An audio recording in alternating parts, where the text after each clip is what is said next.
In these pages, you'll learn about some of these projects, which we chose because they reflect a variety of business models, geographic areas, and demographic profiles. For instance, in New Jersey, NJ Spotlight, a nonprofit digital startup, merged with NJPBS, the state's public broadcasting outlet. The new entity, NJ Spotlight News, offers deep coverage of state politics and policy in the form of text-based stories on its website and a half-hour newscast that viewers can watch over the air, on cable, and on the operation's digital platforms. In Minnesota, a former reporter for Minnesota Public Radio and the Star Tribune of Minneapolis launched the all-digital Sahan Journal to cover the immigrant communities that are transforming the culture and politics of a state that is 80% white.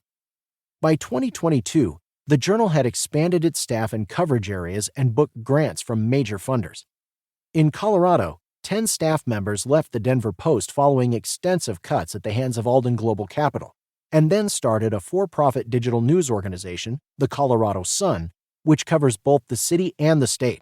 After the owners of a media group comprising 24 weekly and monthly newspapers in the Denver suburbs retired, the Sun was brought in to help oversee them in return for an ownership share, thus staving off a corporate takeover.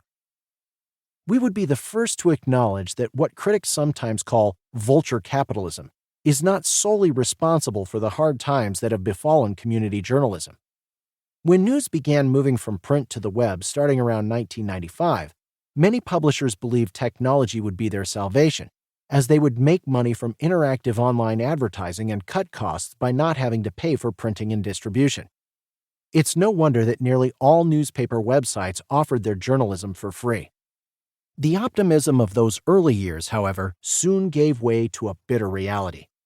Classified ads, which once accounted for as much as 40% of a typical daily newspaper's revenues, were wiped out by mostly free online services such as Craigslist. Moreover, about 2/3 of all digital advertising now goes to three internet giants: Google, Facebook, and Amazon.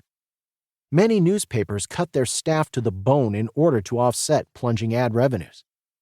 Gradually, though, newspapers whose owners were willing to invest in the future began to find a way forward. As payment technology improved, many started to charge for digital subscriptions, thus offsetting at least in part the precipitous decline in advertising. They stopped cutting and began modestly rebuilding on the not especially esoteric theory that readers wouldn't pay unless you gave them journalism that mattered.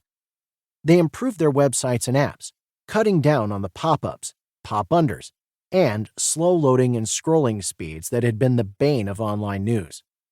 By the late 2010s, not only the national papers, but also large regional for-profits like the Boston Globe, the Star Tribune of Minneapolis, and the Seattle Times were back on their feet. What they had in common was committed local owners who were willing to be patient as their papers progressed toward profitability. The corporate chain owners, meanwhile, kept cutting, then cut even more as readers and advertisers spurned their hollowed-out papers. The result of this downward spiral was the spread of news deserts, a term that was apparently coined in 2011 by the blog Chicago is the World. The term refers to communities lacking a reliable source of news and information. Some news deserts have neither a local newspaper nor a digital outlet. Some have ghost newspapers. Penny Abernathy's phrase for papers that are filled with wire service copy and articles from distant parts of the chain with little in the way of local content.